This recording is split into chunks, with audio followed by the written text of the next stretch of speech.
নমস্কাৰ দৰঙৰ দলগাঁৱত নাৰকীয় কাণ্ড টিউচনৰ পৰা কিশোৰীগৰাকী ঘৰলৈ বুলি আহি থকা অৱস্থাত বলপূৰ্বকভাৱে গাঁওবুঢ়াৰ উপস্থিতিত লম্পট আজগৰ আলীয়ে সম্পন্ন কৰিলে বাল্য বিবাহ ঘটনা সন্দৰ্ভত পৰিয়ালৰ লোকে দলগাঁও আৰক্ষী থানাত এজাহাৰ দাখিল কৰিছে যদিও আৰক্ষীয়ে কোনো গুৰুত্ব আৰোপ কৰা নাই লগতে আজগৰ আলীৰ পৰিয়ালক ৰক্ষণাবেক্ষণ দিয়াৰ অভিযোগ উত্থাপন কৰিছে আৰক্ষীৰ বিৰুদ্ধে দৰঙৰ দলগাঁৱত সংঘটিত হয় এক চাঞ্চল্যকৰ বাল্য বিবাহ টিউচনৰ পৰা আহি থকা অৱস্থাত বলপূৰ্বকভাৱে উঠাই লৈ সম্পন্ন কৰিলে বাল্য বিবাহ তাৎপৰ্যপূৰ্ণ কথা হ'ল গাঁওখনৰ গাঁওবুঢ়াৰ উপস্থিতিত সম্পন্ন হ'ল উক্ত বিবাহখন অভিযোগ অনুসৰি জিলাখনৰ খাৰুপেটীয়া আৰক্ষী থানাৰ অন্তৰ্গত মণ্ডলপাৰা গাঁৱৰ আজগৰ আলী নামৰ লম্পট যুৱকজনে গদাইজাৰ গাঁৱৰ এগৰাকী কন্যাক বলপূৰ্বকভাৱে উঠাই লৈ সম্পন্ন কৰিলে বিবাহ সেই বিবাহ মানি নোলোৱাৰ বাবে হত্যা কৰাৰ চেষ্টা কৰে কিশোৰীগৰাকী কেৱল সেয়াই নহয় লৰাৰ পৰিয়ালৰ সহযোগত শাৰীৰিক অত্যাচাৰ কৰি হাত এখন ভাঙি দিয়ে কিশোৰীগৰাকীক কিছুদিন পূৰ্বে মাৰপিট কৰি অচেতন অৱস্থাত বাটত পেলাই থৈ যায় কিশোৰীগৰাকীৰ পিতৃ মাতৃয়ে খবৰ পাই ঘৰলৈ আনে যদিও হত্যা কৰাৰ চেষ্টাৰে নিশা ঘৰত অগ্নি সংযোগ কৰিবলৈ চেষ্টা কৰে লম্পট আজগৰ আলীয়ে ঘটনা সন্দৰ্ভত দলগাঁও আৰক্ষী থানাত এজাহাৰ দাখিল কৰে যদিও গুৰুত্ব নাই দলগাঁও আৰক্ষী উক্ত ঘটনাৰ তদন্তৰ পৰিৱৰ্তে আজগৰ আলীৰ পৰিয়াল ৰক্ষণাবেক্ষণ দিয়াৰ অভিযোগ আৰক্ষীৰ বিৰুদ্ধে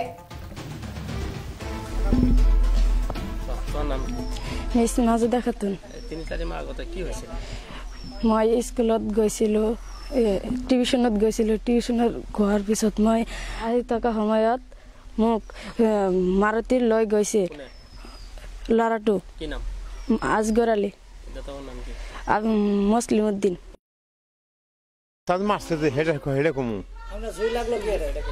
জুই লাগলো আমি সামনে অটোমেটিক আগুন দিয়েছে গেছে গা আজগরে দিয়ে গেছে আমার ফুলাই দেখছে মাইলা ফুলাই দেখছে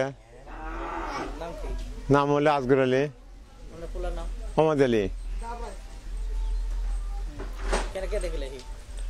এই ঘরের মধ্যে যখন জুই লাগে আগুন লাগাই দিছে তখন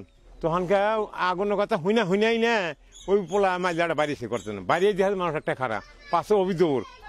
আজগর চিনলই থেকে গেছে ব্যাগ থেকে গেছে তারপরে এই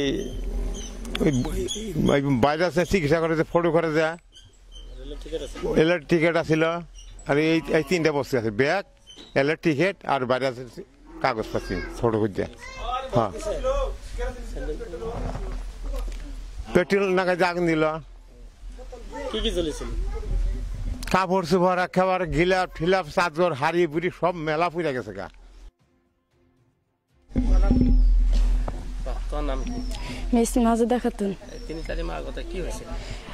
মই স্কুলত গৈছিলোঁ টিউচনত গৈছিলোঁ টিউচনত গোৱাৰ পিছত মই আহি থকা সময়ত মোক মাৰুতিৰ লৈ গৈছে ল'ৰাটো আজগৰ আলী মুছলিম উদ্দিন মণ্ডলপাৰা খুন্তা মাৰি পেলাই দিয়াৰ পিছত মই পৰি গ'লো মোক হাত বান্ধি মোক মাৰুতিত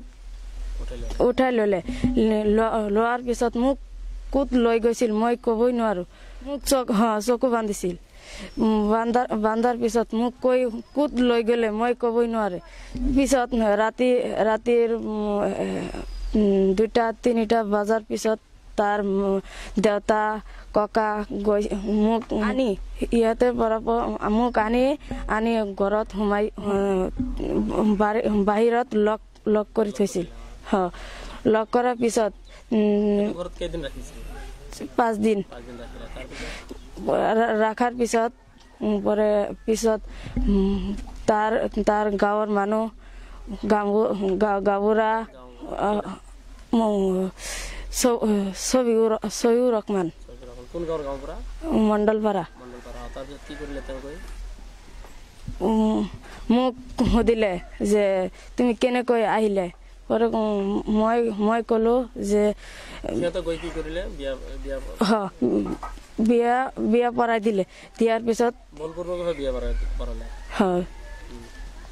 দিয়াৰ পিছত তাৰ ককা ল'ৰাৰ পৰিয়ালে মোক হাত ভাঙি কোনে কোনে মাৰিছিল? তাৰ মা আৰু ল'ৰাটো মাৰি হাত ভাঙি দিছে। ভাঙাৰ পিছত মোক মংগলদৈ লৈ গ'ল। লোৱাৰ পিছত কেইদিন লৈ গৈছে? 2 দিন। 2 দিন মাৰি 2 দিন হস্পিটেল লৈ গৈছে। 2 দিন মাৰা নাই, প্ৰত্যেকদিনে মাৰিছিল। সপ্তাহ মধ্যে 3 দিন 4 দিন মাৰিছিল। মাৰি থৈ কৰে আৰু। তাৰপিছত তোমাক ৰাস্তাত কোনদিনা পেলাই দিলে? কিয় পেলাই দিলে ৰাস্তাত? এনেই মাৰধৰ কৰে। ৰাস্তাত বন্ধ কৰে।